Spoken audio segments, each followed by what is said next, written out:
vous vous engagez pour Yannick qui vous a contacté. Yannick qui est non-voyant, il a 2 enfants au lycée. Son problème, il n'a pas accès aux informations de l'école, aux notes de ses enfants par exemple. Il ne peut pas prendre de rendez-vous avec les profs. Pourquoi ? Tout simplement parce que le logiciel qui est utilisé par l'éducation nationale pour faire le lien entre les professeurs et les parents, n'est pas accessible aux personnes qui sont malvoyantes comme lui.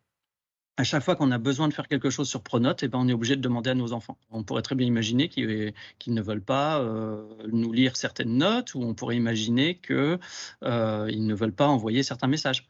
Donc en fait, mon rôle de parent est abîmé par le fait que je n'ai pas accès à certaines fonctionnalités.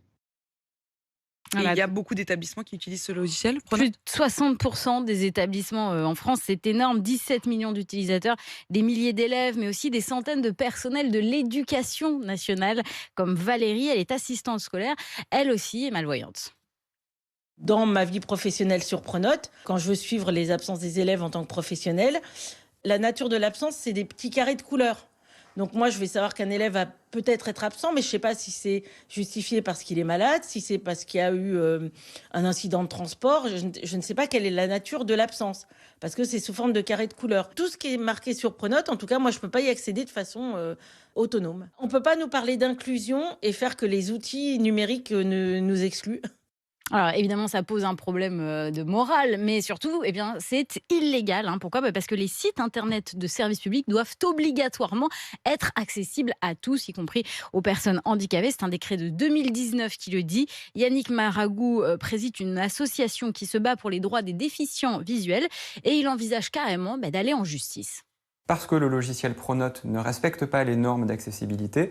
Nous, on a plusieurs dizaines de témoignages de déficients visuels qui ne parviennent pas à utiliser le logiciel Pronote. Je ne suis même pas en mesure aujourd'hui de vous dire Pronote est inaccessible, mais nous avons été rassurés parce que des mesures ont été prises pour travailler sur le sujet.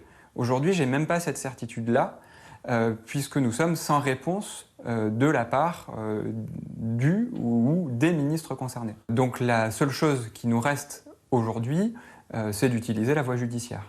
Et précisément, qu'est-ce qu'ils vous répondent, le ou les ministres concernés ? Alors, on a d'abord contacté la ministre chargée des personnes handicapées, Sophie Cluzel. Elle nous renvoie vers le ministre de l'Éducation nationale qui nous a répondu.